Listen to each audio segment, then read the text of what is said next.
நீங்க யாழ்ப்பாணத்துல இருந்துட்டு ஒரு ஐஸ்கிரீம் குடிக்கணும்னு ஆசைப்பட்டீங்கன்னு சொன்னா இந்த இடத்துக்கு நீங்க போயிடாதீங்க அப்படின்னு தான் நான் சொல்லுவேன்.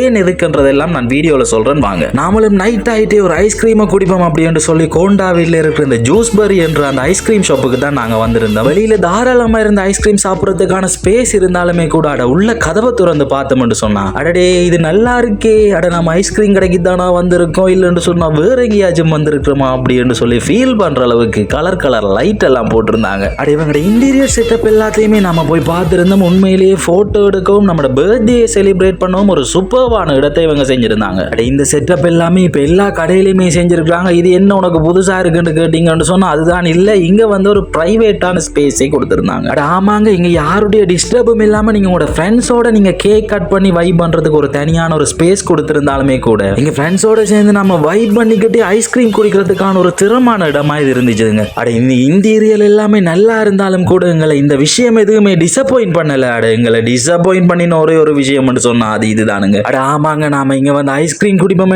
ஃபர்ஸ்டா ஒரு ஃபேமிலி நட் ஐஸ்கிரீம் ஆர்டர் பண்ணியிருந்தோம். பாருங்க அந்த ஐஸ்கிரீமை நீங்களே கொஞ்சம் அட அவசரப்பட்டு இதை ஆர்டர் பண்ணிட்டோமா அப்படின்னு சொல்லி யோசிக்கிறதுக்கு இடையில அட இங்க புட் ஐஸ்கிரீம் இருக்குன்னு சொல்லியிருந்தாங்க. அதையும் கூட நாங்க வாங்கி இருந்தோம். இந்த புட் ஐஸ்கிரீம் நாங்க நிறைய வீடியோஸ்ல பார்த்திருந்தோம். ஆனா இந்த புட் ஐஸ்கிரீமை இவங்க கொண்டு வந்து என்னதான் டெக்கரேட் பண்ணி இருந்தாலும் அதுக்கு மேல ஃப்ரூட்ஸ் எல்லாத்தையுமே போட்டு சைட்ல ஜெலிய போட்டு அதுக்கு மேல ஹெர்ஷி சிரப்ஸ் எல்லாமே ஊத்தி இருந்தாங்க. இப்படி என்னதான் டெக்கரேட் பண்ணி தந்திருந்தாலுமே கூட அட இந்த ஐஸ்கிரீம் கடை எங்களை டிசப்பாயிண்ட் பண்ணிட்டு தான் சொல்லணுமுங்க. அட ஆமாங்க, பின்ன சும்மாவா கொடுக்குற கொஞ்சம் காசுக்கு பாருங்க இவ்வளவு ஐஸ்கிரீமை தந்திருந்தாங்கன்னு சொன்னா உங்களுக்கு டிசப்பாயிண்டா இருக்குமா இல்லையா?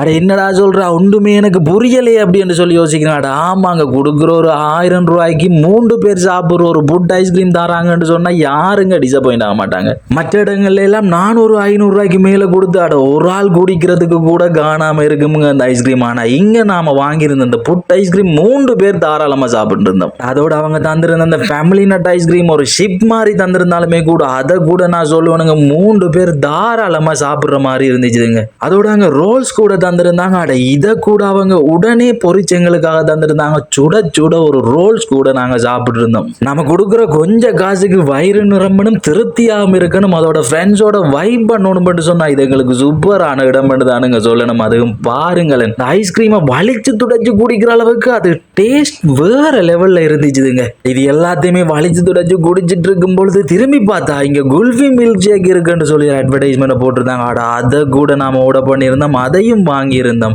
ஒரு 550 ரூபாய்க்கு ஒரு குல்ஃபி மில்க் ஷேக் தந்திருந்தாங்க. அந்த மில்க் ஷேக்கு மேல ஒரு கோன் ஐஸ்கிரீமை வச்சு தந்திருந்தா அது இன்னுமே நல்லா இருந்திருக்கும்ன்ற ஒரு ஃபீலை தந்துருந்துச்சு. அது ஓகே, அவங்க தந்ததை நாம டேஸ்ட் பண்ணி பார்த்தோம். அட உண்மையா சொல்லணும்னு சொன்னா டேஸ்ட் ஒரு அவரேஜா தான் இருந்தது. பர்சனலா நான் சொல்லணும்னு சொன்னா அது எனக்கு பிடிக்கல. ஒரு லைட்டான ஒரு அவரேஜான டேஸ்டோட தான் அந்த மில்க் ஷேக் இருந்துச்சு. மேபி நீங்க குல்ஃபி லவர்ஸா இருந்தா அது உங்களுக்கு பிடிக்குமோ தெரியல, ஆனா எனக்கு அது பர்சனலா பிடிக்கல. பட் ஓவராலா இந்த ஜூஸ்பரி ஐஸ்கிரீம் கடை வேர்த்தாண்டு கேட்டா ஜெஃப்னால இருக்கிற ஒரு வேர்த்தான ஐஸ்கிரீம் ஸ்பாட் இந்த ஜூஸ்பரி என்று சொல்லுவேன். ஏன்னு சொன்னா நாம கொடுக்குற காசுக்கு வயிறும் நிறைஞ்சது. அது மாத்திரம் இல்லாம இவங்க ஆரம்பத்துல என்ன டேஸ்டோட ஐஸ்கிரீம் இருந்துச்சோ அதே டேஸ்டோட இப்போ வரைக்கும் செய்துட்டு இருக்காங்க. ஆமாங்க, அந்த மில்க் ஷேக் ஒரு அவரேஜான டேஸ்டா இருந்தாலும் இவங்க டிசப்பாயிண்ட் பண்ணது எங்கன்னு பார்த்தா இவ்வளவு பெஸ்டான ஒரு இன்டீரியரையும் கொடுத்து ஒரு பெஸ்ட் அண்ட் குவாலிட்டியான டேஸ்டான ஒரு ஐஸ்கிரீமையும் கொடுத்து அதோட அவங்களோட கஸ்டமர் சர்வீஸ் பெஸ்ட் தான் சொல்லணுமுங்க. இது எல்லாமே எங்களுக்கு சூப்பர்வா இருந்துச்சுதுங்க. இது எல்லாமே மற்ற ஷாப்போட ஒப்படைக்க எங்களை டிசப்பாயிண்ட் பண்ணிட்டு தான் நீங்க சொல்லணும்.